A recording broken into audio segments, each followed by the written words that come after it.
Assalamualaikum warahmatullahi wabarakatuh. Iki ngaji santai-santai napa muhasabah.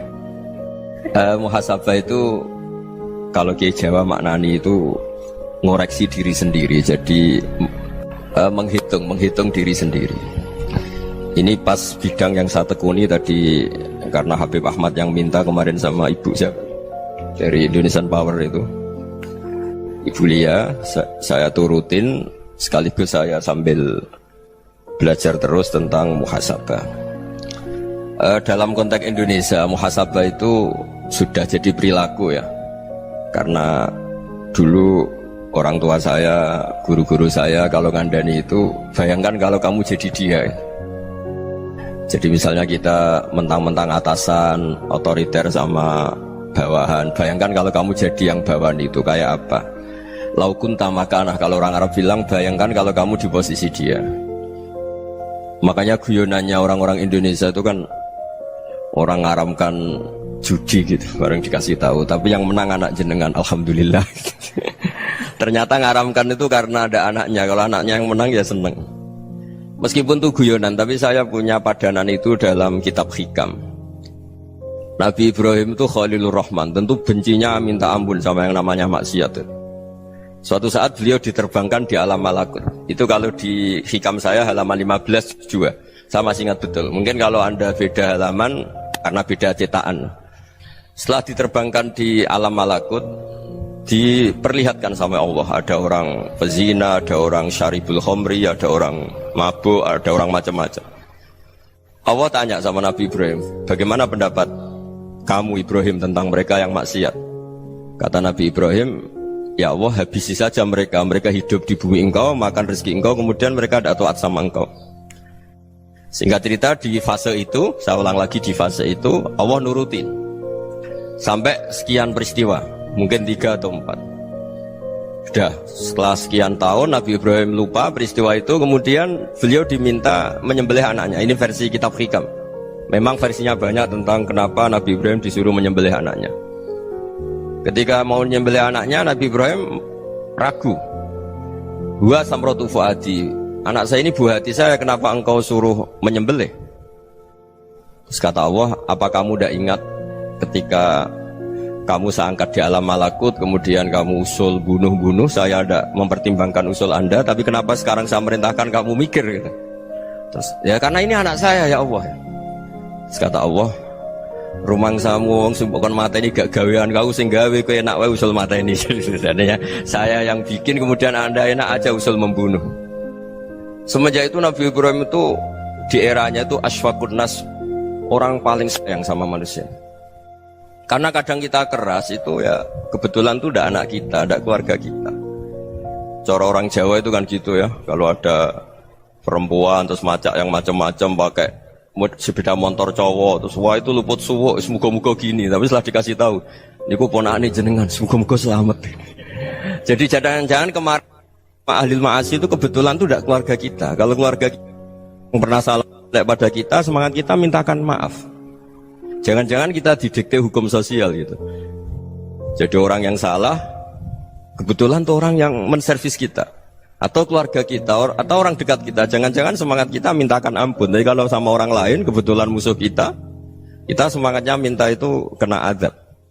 Nah ini yang nggak boleh dalam Islam. Islam mengajarkan niru Rasulullah SAW, Nabi itu rahmatal lil alamin.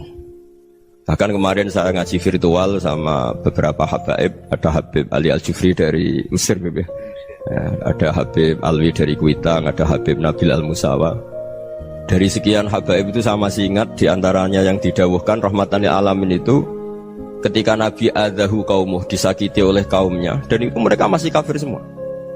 Itu mereka dapat doanya Nabi, Allahumma hdi qaumi fa innahum la ya'lamun. Kayak apa baiknya Nabi, orang yang menyakiti, yang melukai, tapi Nabi masih berdoa, Allahumma hdi qaumi fa innahum la ya'lamun. Sayyidina Umar dapat doanya Nabi itu yakhina kana kafiran, ketika masih kafir didoakan, Allahumma aizzal Islam bi Umar. Itu ketika masih kafir. Itu pelajaran bagi kita bahwa yang sedang tidak cocok pun itu berdapat doa kita. Ya doa supaya kondisi kita baik, hari tambah baik. Karena agama ini Saya berkali-kali bilang limangka nayarjuwa wal yaumal akhir. Agama ini diperuntukkan bagi yang selalu punya harapan pada Allah Subhanahu wa taala. Saya cerita muhasabah ini tentang hubungan kita dengan Allah. Di Indonesia itu banyak orang fasik, banyak orang nakal. Ya di mana-mana orang nakal itu ya mayoritas, wa aksaruhum fasikun. Tapi berkahnya harapan. Mungkin saya kira nakal sok benda, mungkin saya kira sholat sok ben sholat, mungkin sekarang belum sakho, belum dermawan, suatu saat dermawan. Barokahnya itu kefasikan ini dianggap sementara. Sedang fasik, sedang tidak benar. Karena kiai-kiai kita, para guru-guru kita, para habaib utamanya itu mesti bilang semoga husnul khotimah. Nah barokahnya doa itu semoga husnul khotimah itu menjadikan satu pola sosial. Yang sedang fasik ini masih diharapkan jadi lebih baik, jadi lebih.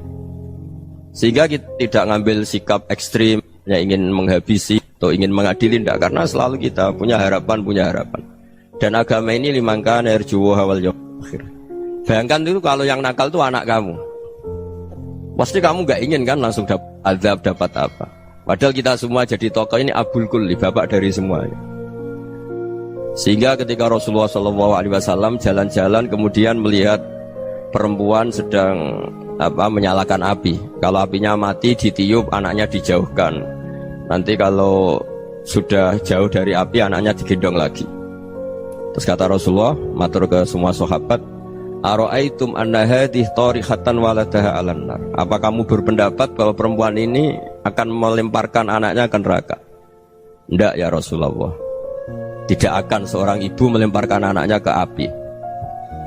Terus kata Rasulullah, Allahu arhamu min hadhihi biwaladiha. Allah lebih rahman, lebih rahim dibanding orang tua ini kepada anaknya.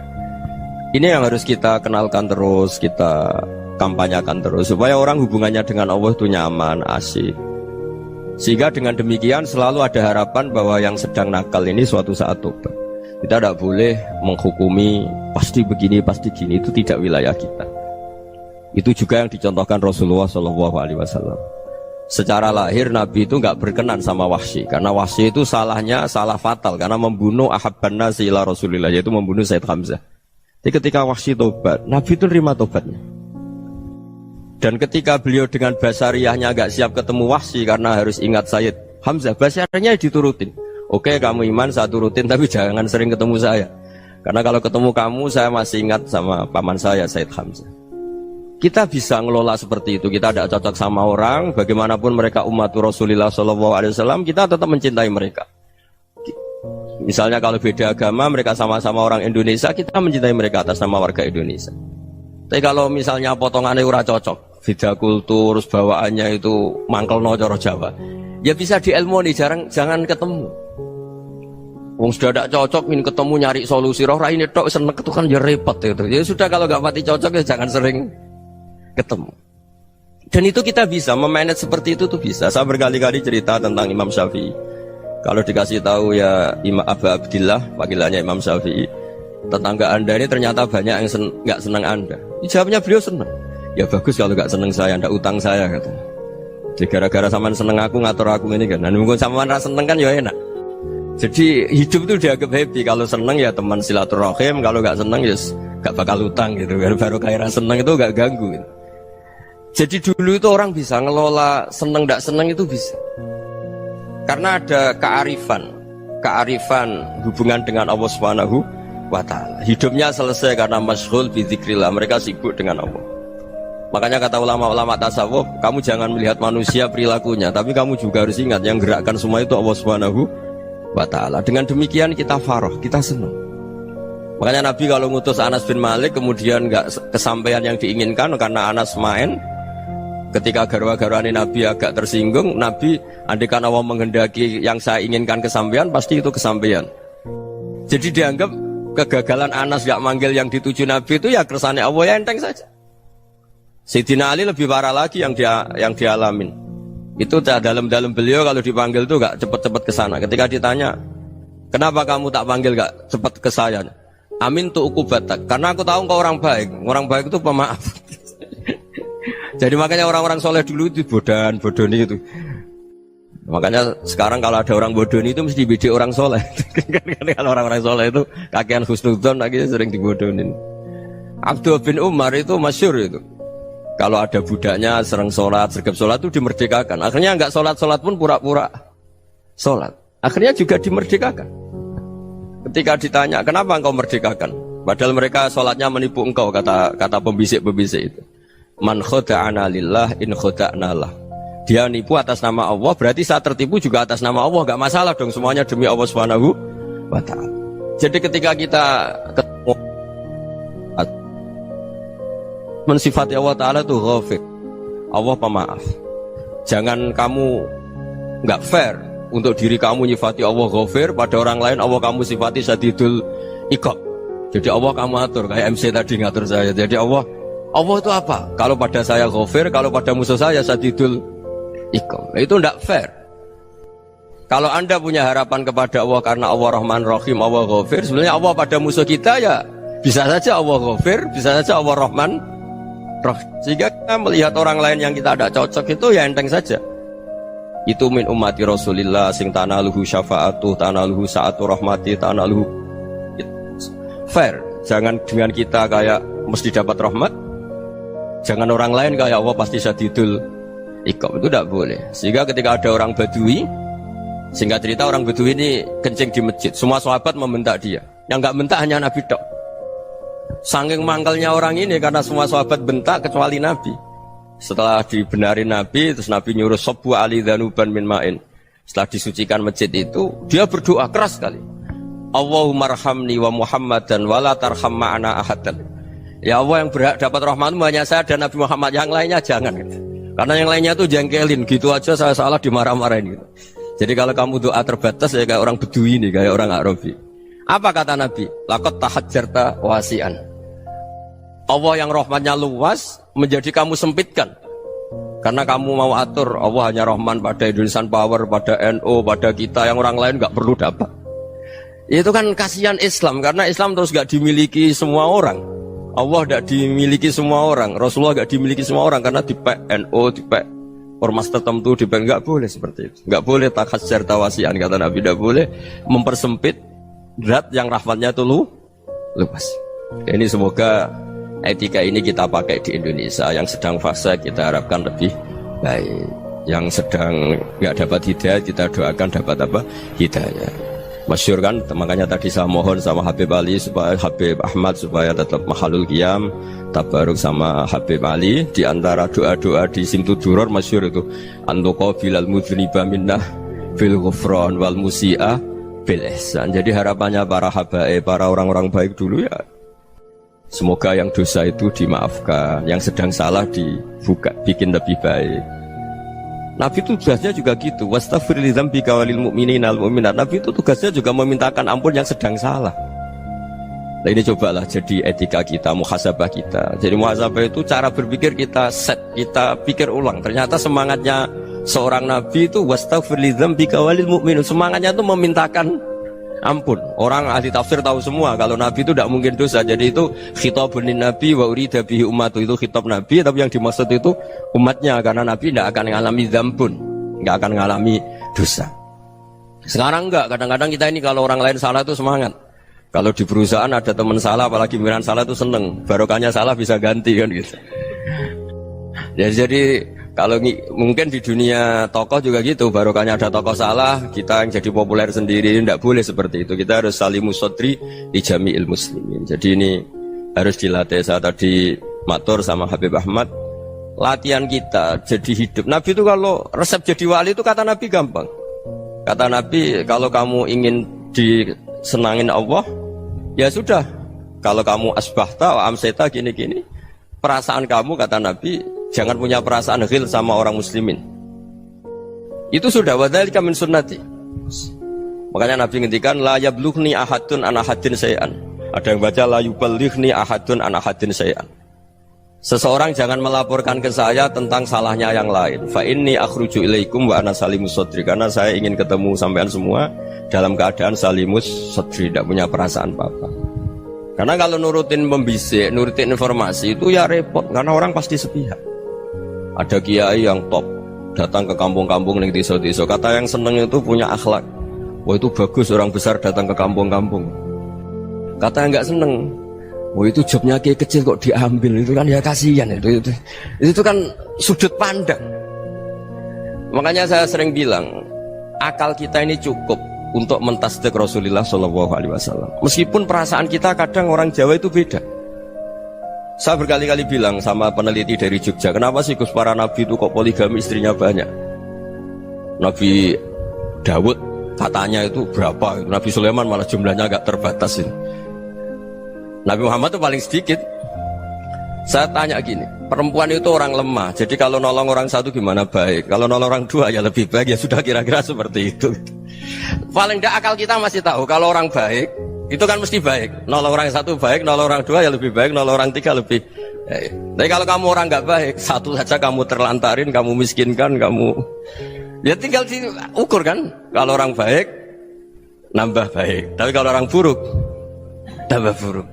Nah itu akal. Akal kita bisa menganalisis kenapa sih nikah itu ada yang poligami, ada yang enggak. Sudah ukur saja diri kamu. Misalnya kayak saya elek keriting, rabi terus, memperbanyak wong elek. Orang perilaku netok, raine dadi elek kabeh gitu.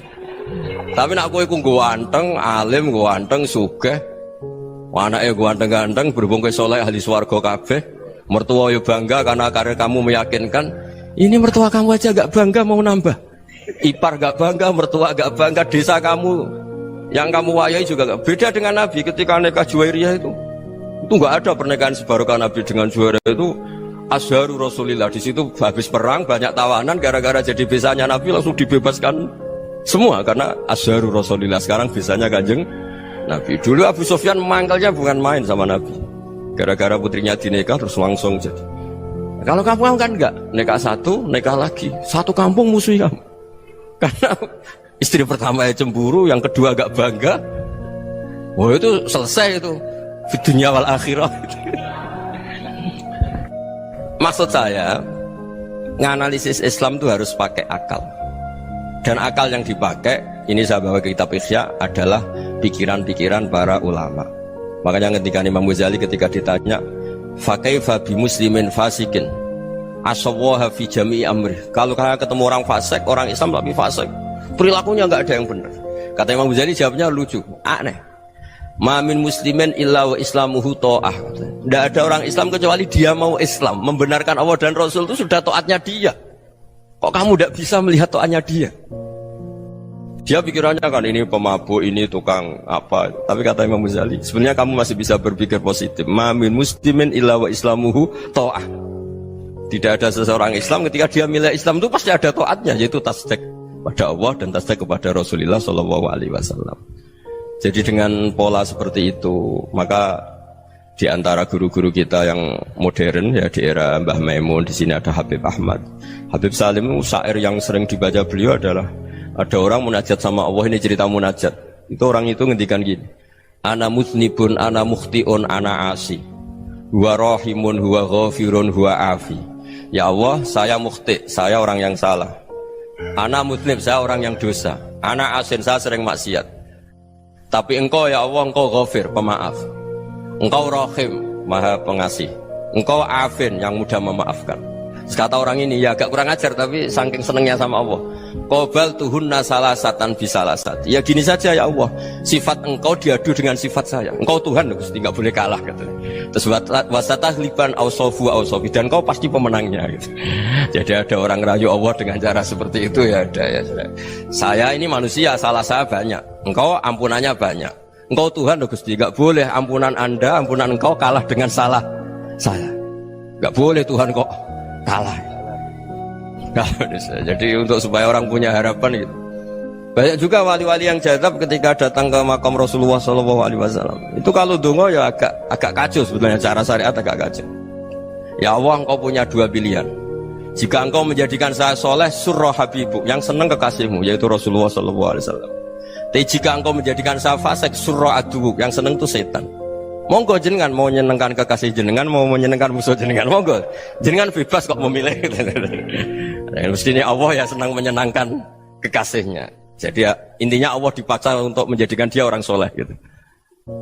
Jadi kayak kemarin itu Pak Gus siapa yang kesini itu kuliah ke sini itu sama Habib Ahmad. Saya pertama nggak mau, lama-lama Habib Ahmad. Ini gimana Gus? Orang taunya saya dekat jenengan, kalau nggak kasil saya waduh. Ini kayak doanya wali yang tadi. Nggak punya pilihan, nggak ada pilihan ini. Jadi saya mohon muhasabah itu dimulai cara berpikir. Makanya di sini sebetulnya tag ini supaya dapat barokahnya Ihya. Ini kitab yang disenangi para habaib, para ulama. Sebetulnya tag di muhasabah itu redaksinya gini ya, yang lengkap. Hasibu anfusakum qabla an tuhasabu wa zinuha qabla an tuzanu wa tahayya'u lil ardil akbar. Jadi ada kata wazinu, jadi ukur. Perilaku Anda ini diukur, ditakar. Misalnya kita sebagai suami kan ya punya hal-hal yang kita tidak ideal. Corong Jawa mesti pesek, cara rezeki ya pas-pasan ya. Dan kita juga kalau makanya agak boleh tanya istri begini, apa saat cinta pertama Anda? Pasti Anda kecewa. Orang jadi istri hanya korban terakhir itu. Sudah. Karena orang kalau ngelamar kemana-mana gak jadi, yang jadi istri itu pasti korban terakhir itu. Jarang istri pilihan pertama, jarang. Ayo semua yang nikah. Rata-rata itu pilihan Anda pertama Pak, dari sekian ditolak di mana-mana terus. Ya perempuan terakhir. Kamu juga korban terakhir gitu. Itu wali-wali dulu kalau ngandani kita itu sederhana. Antal ini masyhur diceritakan Habib Zain bin Semit dalam kitab Al-Manhajus Sawi. Antalam tajid min nafsika kullama turid. Fa kaifa turidu min ghairika kullama turid. Kamu yang ingin ideal saja kamu tidak menemukan pada diri kamu untuk menjadi ideal. Kamu kan ingin ganteng, ingin punya uang banyak, ingin perilaku Anda sempurna. Anda saja yang punya keinginan tidak bisa mewujudkan keinginan Anda sendiri. Fa kaifa turidu min ghairika ma turid. Jadi antalam tajid min nafsika kullama turid. Fa kaifa turidu min ghairika kullama turid. Kamu yang punya keinginan saja. Misalnya saya ingin punya uang banyak, perilaku saya selalu benar, gak pernah salah. Loh, saya yang ingin saja dengan diri saya gak bisa untuk benar terus. Kok kamu berharap orang lain selalu benar? Jadi antalam tajid ya sama. Kalau kamu menuntut istri kamu itu ramah, neriman, apa kamu neriman sama wajah istri Anda gitu? Engko ya pola neng dindi jajaki sana jajaki sini, kamu sendiri tidak tahu apa. Jadi itu nasihat yang luar biasa. Antalam tajid min nafsika kullama turid, fa kaifa turidu min ghairika kullama turid. Kamu mau menghormati semua orang? Tidak mau kan? Kemudian Anda berharap semua orang menghormati kamu. Kamu tidak ingin kan orang lain semua menghujat kamu. Sementara kamu enak aja menghujat orang lain. Makanya Rasulullah SAW luar biasa ketika bikin kaidah sosial. Apa la yu'minu ahadukum hatta yuhibba li akhihi ma yuhibbu li nafsi. Jadi kalau ukuran iman itu sederhana. Kalau sesuatu itu baik, nyaman bagi Anda ya bayangkan itu pada teman Anda. Misalnya Anda bangun tidur sudah acak-acakan, gak punya uang, utang jatuh tempo, kan gak ingin ketemu orang. Ya kamu jangan bertamu ke jenis ini karena dengan kamu yang alami juga gak siap ketemu orang. Makanya ada Habib Alim itu dilapuri sama seseorang. Beb, dulu teman saya itu ketika saya kaya itu sering main ke saya. Setelah saya miskin, mereka tidak main ke saya. Kata Habib itu bagus, sunnah Allah begitu itu bagus. Coba kalau kamu dulu kaya, teman kamu main kan kamu gaya, di rumah ada makanan, bisa hormat tamu. Setelah kamu miskin jadi buruh manol di pasar atau buruh bikin boto, teman kamu datang, malu enggak kamu? Mendingan enggak datang gitu. Akhirnya baru, oh ya alhamdulillah kalau gitu. Loh ya kan dulu teman kita datang, kita ada Alphard, istri cantik, rumah bagus lah, kita miskin, buruhnya orang pas dibentak-bentak, teman kamu udah datang. Milih datang kamu enggak kalau setelah kamu jatuh? Enggak kan? Jadi barokahnya ilmu itu terus. Ya, tapi kadang-kadang orang tuh, wah setelah saya miskin teman-teman enggak kasih ke sini. Ya kalau kamu sudah jatuh, teman-teman kamu situ jadi tontonan. Ya mulai sekarang cara berpikir itu dirubah. Dulu yang namanya kiai itu kalau diundang orang itu ya agak-agak senang. Semenjak saya itu agak rubah. Mengundang kiai, ngatur kiai itu tak haram-haramkan ya ada lumayan lah sekarang itu sudah mulai agak beretika. Dulu itu ngundang tuh tanggalnya ditentukan, jamnya ditentukan, enggak mikir apa kiai saat itu nganggur, enggak. Punya wadifah, enggak. Dia milih tanggal yang dia nganggur, enggak mikir pas itu kiainya nganggur apa, enggak. Ya saya hanya cerita aja, kamu tersinggung ya monggo, boten nggih monggo itu kan. Jadi saya mohon lah supaya tadi saya juga matur ke Habib Ahmad. Jadi untuk orang merasa ikut sunnah Rasul itu gampang sekali kata Sayyid Muhammad. Dulu Nabi berpakaian ala daerahnya. Kalau mikot ya pakai mikotu baladi. Karena Nabi orang Madinah dan beliau berdomisili di Madinah ya misalnya mikotnya dari Bir Ali misalnya. Tapi kalau anda orang kawasan Tanim mau umrah ya dari Tanim. Misalnya kawasan Jirona ya dari Jirona. Artinya apa? Kamu ngambil mikot karena Nabi mikot misalnya dari Bir Ali. Bukan berarti kamu harus seperti Nabi di Bir Ali, kamu orang Mekah, misalnya kamu orang Tanim, orang dia harus dari mikotu apa? Baladi. Sama, makanya di fikih-fikih itu kalau tahnik anak, Nabi orang Arab, halawiyatnya kurma ya kurma. Kalau orang Jawa sedegan, semua bodoh-bodoh. Ya, bodoh-bodoh manis. Jadi ini tabaruk sama Sayyid Muhammad, ini ada murid beliau, Habib Ahmad, sahabatnya. Supaya orang itu merasa ikut Nabi itu gampang sekali. Ini saya baca ya di halaman tadi disaksikan Habib Ahmad 433 di kitab apa begini Manhajus Salaf fi Fahmin Nusus. Itu kata Sayyid Muhammad wa kanat sunnatu Rasulillah annahu yat'amu ma yajiduhu fi ardi wa yalbasu ma yajidu wa yarkabu ma yajidu mimma abahu Allah taala. Faman istamala ma yajiduhu fi ardi fa huwa al-muttabi' lis-sunnah. Kama anau hajjal baita min madinati faman hajjal baita min madinati nafsih fa huwa al-muttabi' lisunnah wa illam takun hadhil madinatu tilka. Jadi intinya misalnya Nabi dulu itu ngasih sedekah kepada fakir miskin ya pakai dinar dirham. Ya kalau orang misalnya sedekah pakai rupiah ya sudah ikut sunnah Nabi. Jangan lu Nabi pakai dinar loh, kamu kok pakai rupiah. Dulu dinarnya Nabi udah ada tulisannya Bank Indonesia, kamu ada tulisannya Bank. Ya tidak ada seperti itu. Ya jadi misalnya Nabi sedekah pakai tamar atau pakai al-aqid, ya kita pakai beras, pakai apa, supaya orang tuh bahwa Rasulullah itu milik kafatal linnas, milik semuanya, sehingga merasa ikut sunnah Nabi itu ya semuanya. Makanya dulu Mbah Mun kalau motivasi saya supaya bombong, kalau orang Jawa bilang bombong, wong Jawa itu mesti ono wong alim. Beliau menyontohkan mas itu Mbah Fadol, Senori, Mbah Ihsan Jambes, itu bisa ngarang-ngarang kitab luar biasa, padahal beliau bukan orang Arab. Imam Sibawa itu orang Persia, Imam Ghazali orang Tus itu juga ikut Persia. Kata Imam Mun, wong sing ora Arab lah mesti untuk jatah alim kata beliau, karena Nabi itu diutus kafatal linnas. Nanti kalau orang yang alim itu Arab tok, berarti tidak ada perwakilan dari Afrika, dari Asia Tenggara, dari mana-mana. Makanya karena Nabi statusnya itu kafatal linnas. Jadi kita harus bangga sebagai Muslim, sebagai orang Indonesia, karena misalnya Wali Kutub dulu terkenalnya hanya ada di Yaman, di mana. Ternyata pernah ada juga di Indonesia dan seperti Habib Abu Bakar Segaf Gresik. Jadi ya artinya kan tetap orang Indonesia meskipun beliau zuriyah Rasul kan ya sudah orang apa? Orang Indonesia. Zuriyahnya Habib Ali Simtuduror sekarang di Solo. Jadi Indonesia juga dapat alawin banyak, dari Sadatin al-Alawin juga banyak. Jadi saya mohon barokahnya ngaji seperti ini. Melihat orang lain tuh gampang, bayangkan tuh kalau anak kamu. Makanya Nabi nanti kalau nggak percaya lihat di Hikam nomor 15 di kitab saya itu. Di situ dijelaskan oleh Hikam, jangan-jangan semangat Anda pada orang yang maksiat, pada orang yang keliru supaya dihukum itu karena kebetulan itu udah anak Anda, itu udah keluarga Anda. Coba kalau itu keluarga Anda. Makanya kalau saya guyonan di Jogja itu ada pembantu mecahkan piring terus dimarahi majikannya, saya mesti guyon gitu, pasti itu pembantunya tidak cantik. Kok bisa Gus? Andekan cantik dan kamu senang mecahno piring satu, piring 1000 ora iso ngamuk. Ternyata ngamuknya tuh karena mecahkan piring apa karena plus tidak cantik? Coba jawab para lelaki ini. Kamu marah sama orang maksiat tuh karena maksiat, karena plus itu udah anak Anda. Bayangkan kalau itu anak Anda. Itu hebatnya Rasulullah SAW.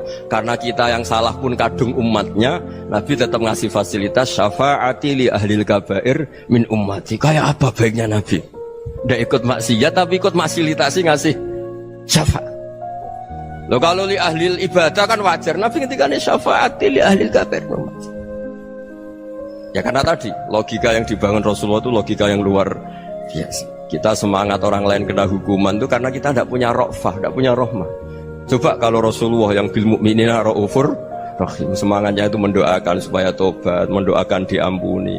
Dan itu juga yang diperintahkan oleh Allah Subhanahu wa taala, wastaghfir li dzambika walil mu'minina wal mu'minat. Ya semoga barokahnya ngaji ini, barokahnya Habib Ahmad, barokahnya Maulid Simtud Duror, barokahnya semua kitab Madaih Tiba Berjanji semuanya, barokahnya Ikhya, barokahnya Said Muhammad, barokahnya guru kita semua Mbah Maimun, bapak saya. Kita ini ngikuti manhaj, ya, ngikuti apa? Manhaj. Saya sering didhawuhi Mbah Mun, kenapa ihdinas siratal mustaqim bukan siratoka? Bukan jalan engkau ya Allah, karena Allah itu nggak bisa kamu tiru. Allah itu tidak tidur, tidak makan, tidak kesel, tidak capek.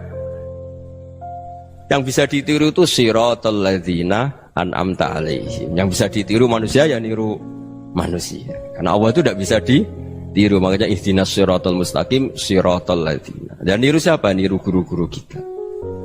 Termasuk niru cara pandang. Jadi misalnya ada orang awam di rumah itu hanya delok reng, delok tikus liwat, itu kan kayak nganggur. Ora tahajud malah mendelok reng. Melihatnya jangan gitu. Huwa tarokal ma'asiyah. Dia di rumahnya ndak dugem, ndak kemana-mana. Dia berarti malam itu tarkul ma'asi. Tidak nyopet, tidak garong, tidak ke tempat maksiat. Susahnya apa sih husnudzon? Jadi jangan lihat huwa tarkut tahajud, huwa tarokat tahajud, wa taroka qiyamul lail. Oke ya, namanya orang begitu ya tidak tahajud, tidak qiyamul lail. Tapi susahnya apa sih kamu bilang huwa tarokal ma'asiyah? Dia juga meninggalkan maksiat, dan tarkul maksiat itu ibadah. Supaya orang tuh gampang lah husnudzon sama orang muslim. Ini orang mukmin, orang yang luar biasa. Di mata Allah itu orang yang luar biasa.